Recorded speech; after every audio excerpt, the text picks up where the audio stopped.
வணக்கம். தமிழமுதம் வழங்கும் திருக்குறள். உங்களுடன் கௌதம் ராஜாமணி. இன்னைக்கு நாம பார்க்க போறது திருக்குறளின் 2வது அதிகாரமான வான் சிறப்பிலிருந்து 10வது குறள். நீர் இன்று அமையாது உலகெனின் யார் யார்க்கும் வான் இன்று அமையாது ஒழுக்கு. இதனுடைய நேரடி பொருள், எப்படிப்பட்டவர்க்கும் நீர் இல்லாமல் உலக வாழ்க்கை நடைபெறாது என்றால், மழை இல்லையானால் ஒழுக்கமும் நிலைபெறாமல் போகும். இது முதுபெரும் தமிழறிஞர் மு. வரதராசனார் அவர்கள் அளித்த விளக்கம். இது ஒரு ஆழமான யதார்த்தத்தை காட்டுகிற கண்ணாடி. இதில் நாம் 2 கட்டமாக பயணிக்கலாம். முதல்ல மனிதர்களோட உயிர் வாழ்வதற்கும் நீருக்கும் உள்ள தொடர்பை பார்க்கலாம். அதுக்கப்புறம் நீருக்கும் மனிதனோட ஒழுக்கத்துக்கும் அறத்துக்கும் எப்படி நேரடி தொடர்பு இருக்குன்னு பார்க்கலாம். நீர் இன்று அமையாது உலகெனின் யார் யார்க்கும், அதாவது எப்படிப்பட்டவங்களுக்கும் நீர் இல்லாமல் உலக வாழ்க்கை நடக்காதுன்னு வள்ளுவர் சொல்கிறாரு. இதை படிக்கும்போது நமக்கு என்ன தோணும்? இதில் என்ன பெரிய விஷயம் இருக்குது? இது எல்லாருக்கும் தெரிஞ்ச ஒரு சாதாரண உண்மைதானே அப்படின்னு தானே தோணும். காலையில் எழுந்ததும் நாம் குடிக்கிற தண்ணியில் ஆரம்பித்து விவசாயம், தொழில்னு எல்லாத்துக்கும் நீர் தேவைங்கிறது ஒரு குழந்தைக்கு கூட தெரியுமே. நாம் ஏன் இதை ஆழமாக ஆராயணும்? ஏன்னா நமக்கு தெரிஞ்ச இந்த உண்மையை நாம் எந்த அளவுக்கு உள்வாங்கி இருக்கோம் அப்படிங்கிறதுக்காகத்தான் இந்த அலசலே. இதில் நாம் ரொம்ப கூர்ந்து கவனிக்க வேண்டிய ஒரு வார்த்தை இருக்குது. அதுதான் யார் யார்க்கும் அப்படிங்கிற வார்த்தை. இதை கொஞ்சம் ஆழமாக பகுப்பாய்வு செஞ்சு பாருங்களேன்.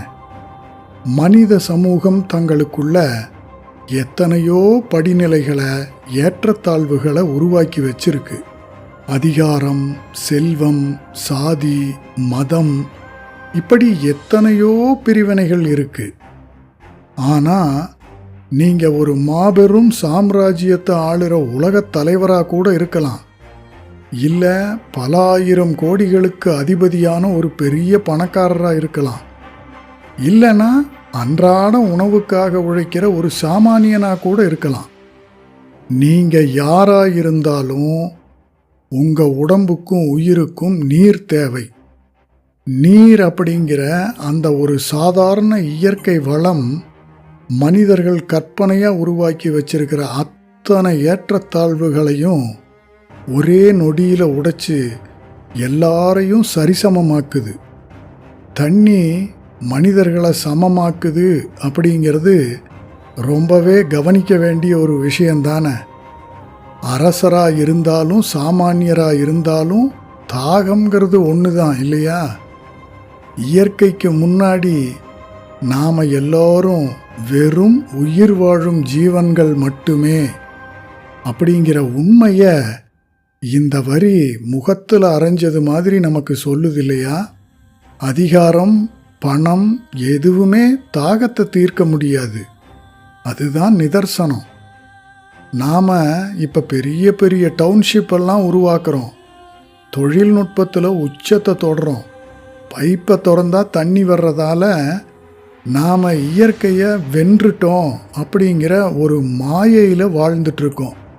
ஆனால் அந்த அடிப்படை சப்ளை மட்டும் நின்று போச்சுன்னா ஒட்டுமொத்த நகரமும் ஸ்தம்பிச்சிடுங்கிறத இந்த யார் யார்க்கும் அப்படிங்கிற வார்த்தை ரொம்ப ஆழமாக சொல்லுது. மனிதனோட இருப்பு அப்படிங்கிறது இந்த பூமியோட பௌதீக விதிகளுக்கு உட்பட்டதே அப்படிங்கிறத நாம் அடிக்கடி மறந்துடுறோம். நாம் எவ்வளவுதான் தொழில்நுட்பத்தில் முன்னேறினாலும் பசி, தாகம் அப்படிங்கிற 2 அடிப்படை தேவைகளுக்கு கீழே தான் நம்மோட மற்ற அத்தனை அடையாளங்களும் இருக்குது. அதனால தான் நீரின்றி அமையாது உலகு அப்படிங்கிறத ஒரு சாதாரண செய்தியாக சொல்லாமல் உலகத்தோட தவிர்க்கவே முடியாத அஸ்திவாரம்னு ஆணித்தரமாக இந்த குறள் சொல்லுது.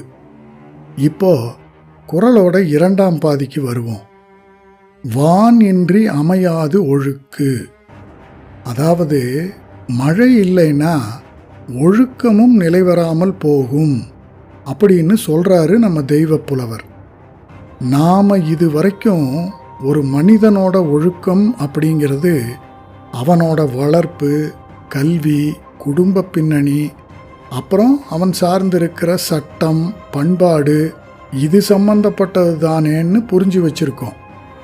ஒருத்தன் திருடாமல் இருக்கிறதுக்கோ இல்லை மற்றவங்களுக்கு உதவி செய்கிறதுக்கோ அவனோட தனிப்பட்ட குணாதிசயம்தானே காரணம்.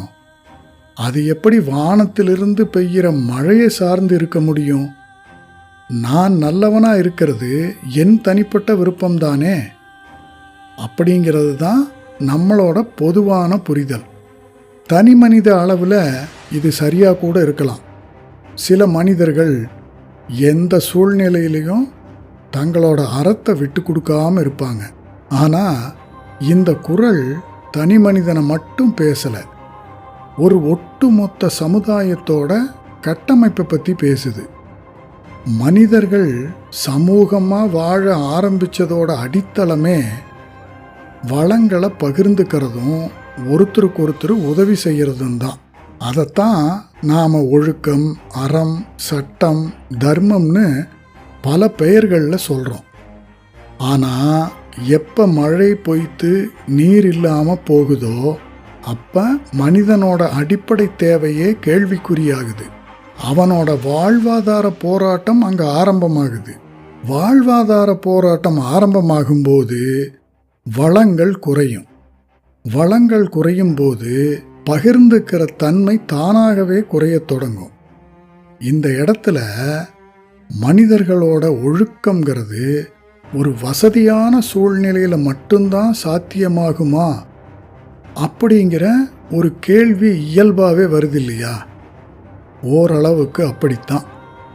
அதாவது நமக்கு தேவையான வளங்கள் இருக்கிற வரைக்கும் மட்டும்தான் நாம் மற்றவங்க கிட்ட அன்பாகவும் நேர்மையாகவும் இருப்போமான்னு கேட்டால் இது ரொம்ப கசப்பானதாக இருந்தாலும் சமூகவியல் ரீதியாக அதுதான் பெருமளவு உண்மை.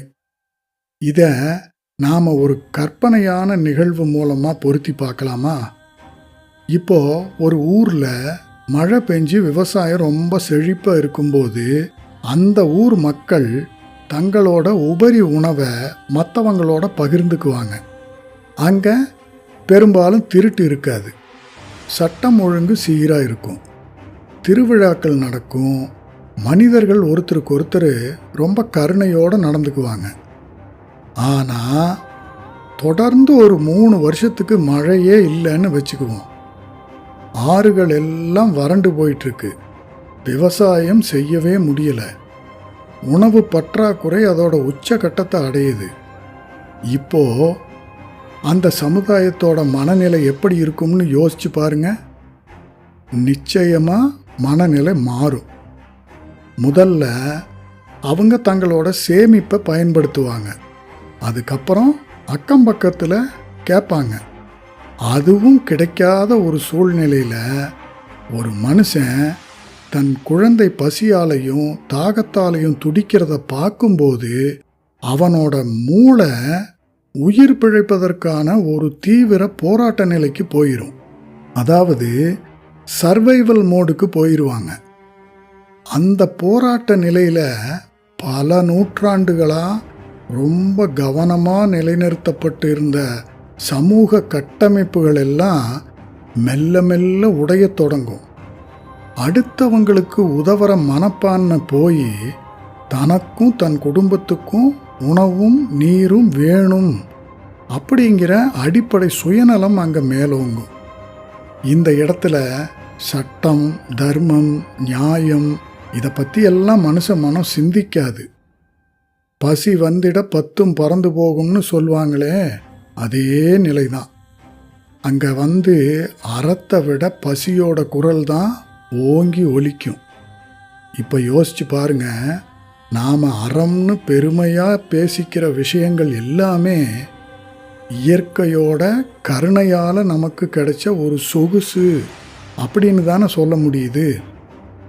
ஏன்னா ஒரு சமூகத்தில் எல்லாரும் பசியாறி பாதுகாப்பாக இருக்கும்போது தத்துவங்களை பேசுறது ரொம்ப ஈஸி.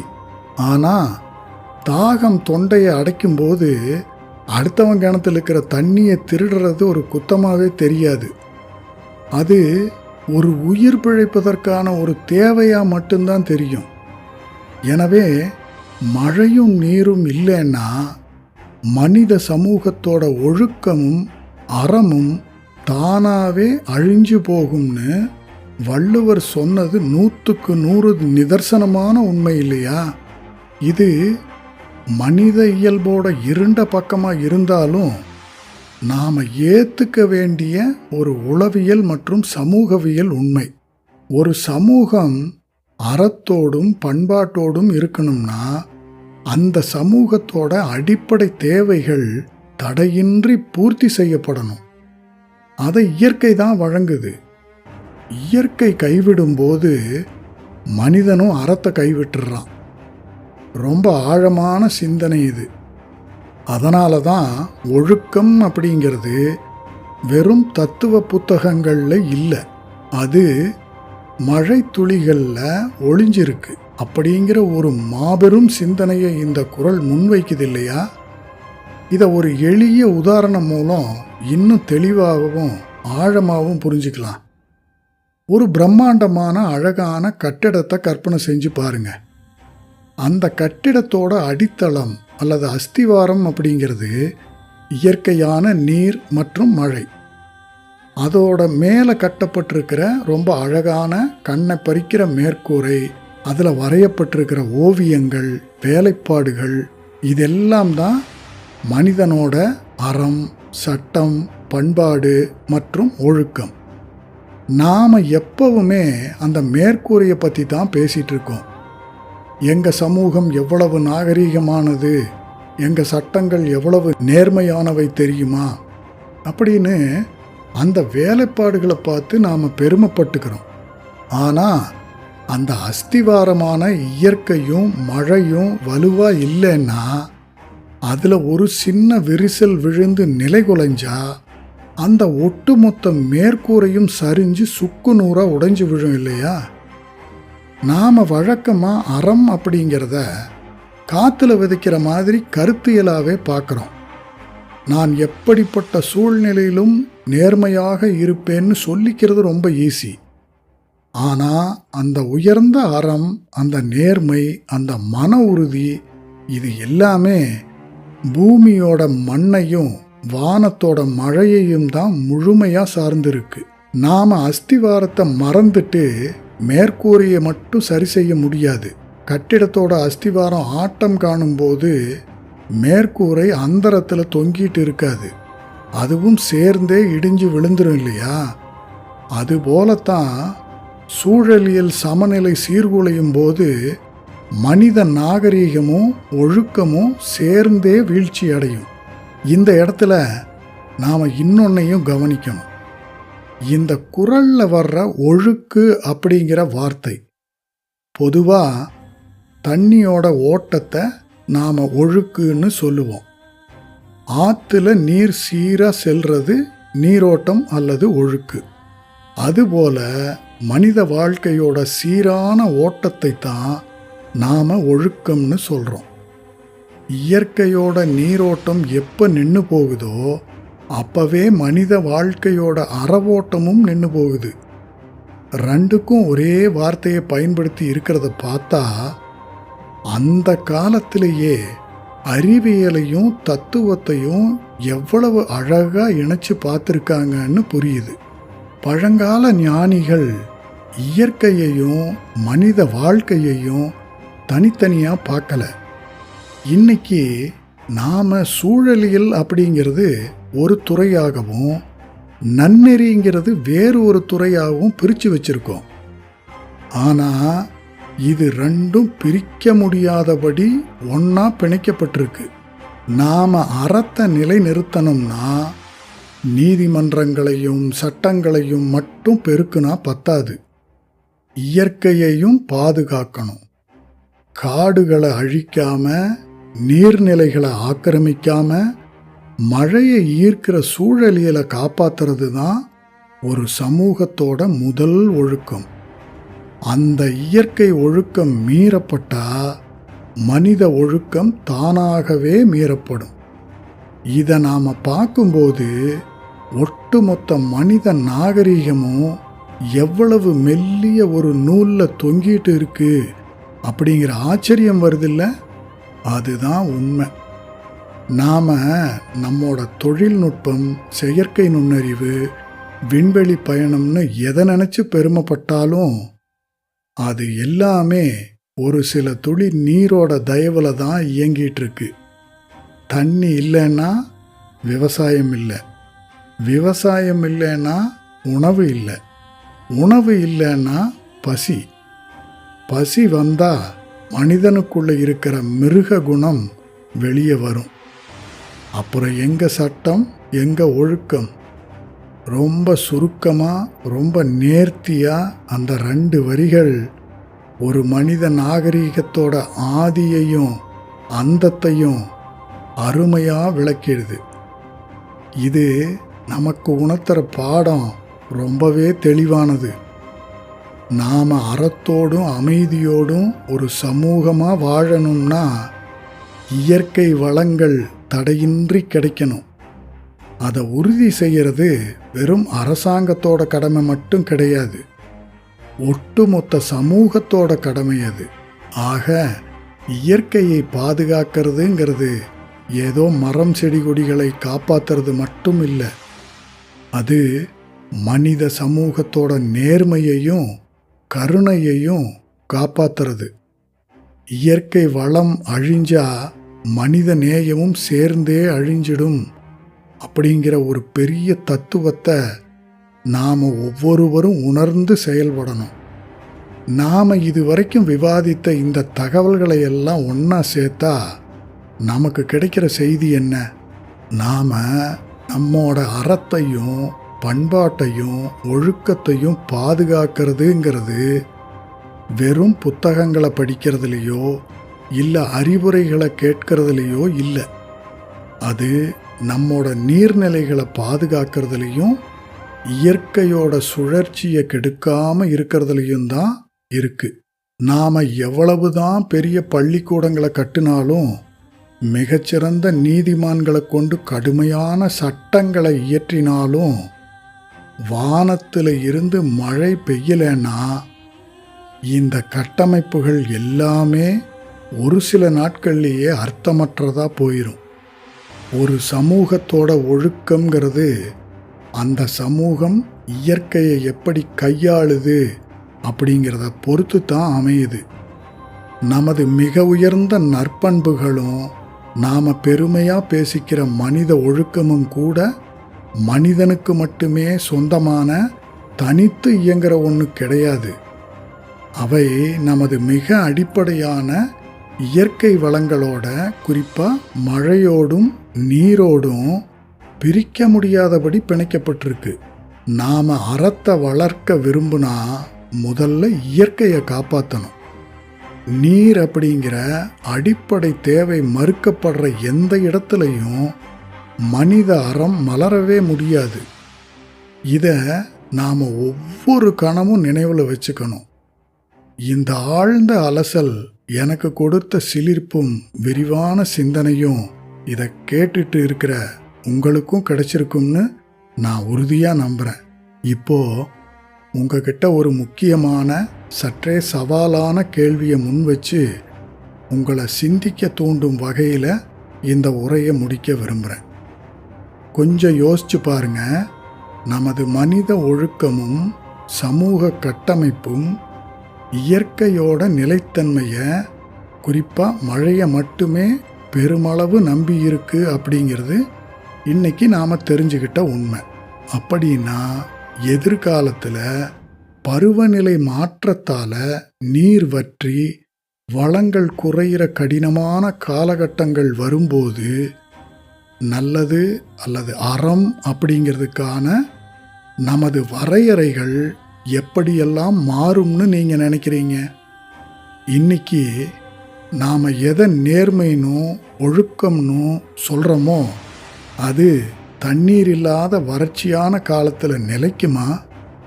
அல்லது உயிர் பிழைப்பதற்கான எந்த ஒரு கடுமையான செயலும் இதுதான் புதிய அறம் அப்படின்னு மனிதர்களால் நியாயப்படுத்தப்படுமா? இது குறித்து நீங்கள் என்ன நினைக்கிறீங்கன்னு கமெண்ட்டில் பதிவிடுங்க. இந்த ஆழமான சிந்தனையோட இன்னைக்கு நிறைவு செய்வோம். என்னோடு இணைந்து இதில் பயணித்த உங்களுக்கு என் மனமார்ந்த நன்றியும் வாழ்த்துகளும். மீண்டும் அடுத்த குறளாய்வில் சந்திப்போம். வணக்கம்.